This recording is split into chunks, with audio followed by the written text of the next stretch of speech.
Dati pangarap lang to. Pero ngayon, papunta na tayo ng Miami. Alam kong mahirap, malayo sa pamilya. Pero kailangan. Pero para sa pamilya, kailangan mo lumaban. Hindi ko lubos akalain na kakayanin ko. Pero andito na tayo. Grabe, yung experience ko. Hindi ko makakalimutan. Unang sampa, grabe na. Kaya samahan niyo ako. Libutin natin ang magagandang lugar dito sa ibang bansa.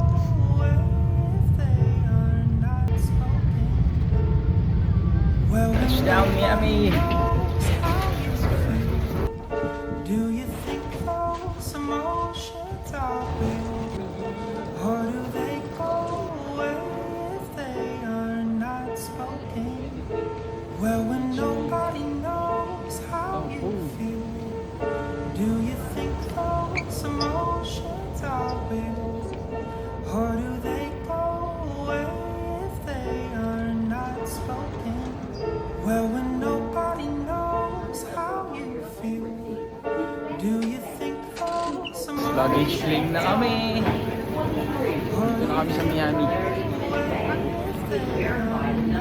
Sumakay pa kami ng train. Luggage 23. Do you think those emotions are real? Or do they go away if they are not spoken? Well, when nobody knows how you feel, Uy! do you think those emotions are real? Guys, okay na. Safe.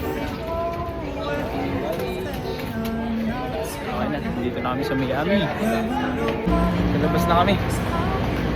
Hanapin na namin yung aming bus papuntang hotel. Regency Hotel dito sa Miami. If they are not spoken, well, when nobody knows how you feel, Yes. do you think those emotions are real? Or do they go away if they are not spoken? Well, when nobody knows how you feel, do you think those emotions are real? Or do they go away if they are not spoken? Well, when nobody knows how you feel, do you think those emotions are real? Or do they go away if they are not spoken?